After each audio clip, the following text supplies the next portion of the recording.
Program Prefabrikovaná zeď nově umožňuje jednoduché zadání celých zdí. Nejprve definujeme bloky, které budeme pro návrh zdi používat. Pro tuto úlohu využijeme katalog bloků EasyBlock. Pokračujeme zadáním základního tvaru zdi. Zadáme horní a spodní linii zdi. V dalším kroku program vygeneruje panely, které osadí jednotlivými bloky.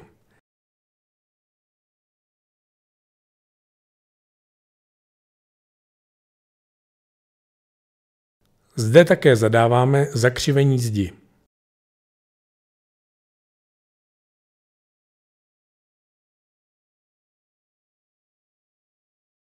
Nyní konstrukci zdi osadíme. Vybereme požadované typy bloků a odstup jednotlivých řad.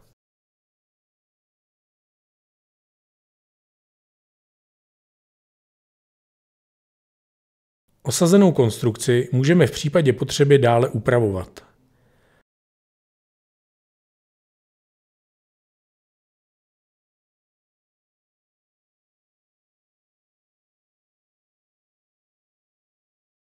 Hotovou zeď prohlédneme ve 3D.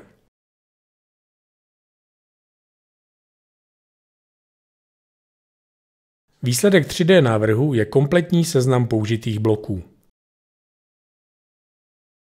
Můžeme také definovat řezy, které dále standardně posoudíme ve 2D.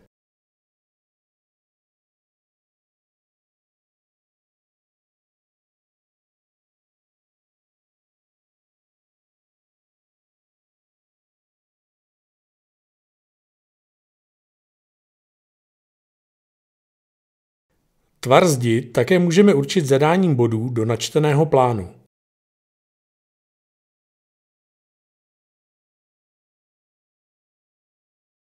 Program pak body proloží plynulou splinovou křivkou.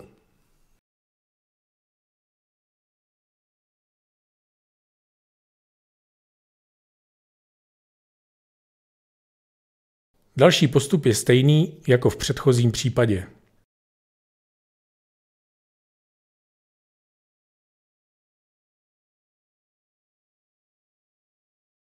Tvar zdi je určený zadanou křivkou, kterou navržená zeď kopíruje.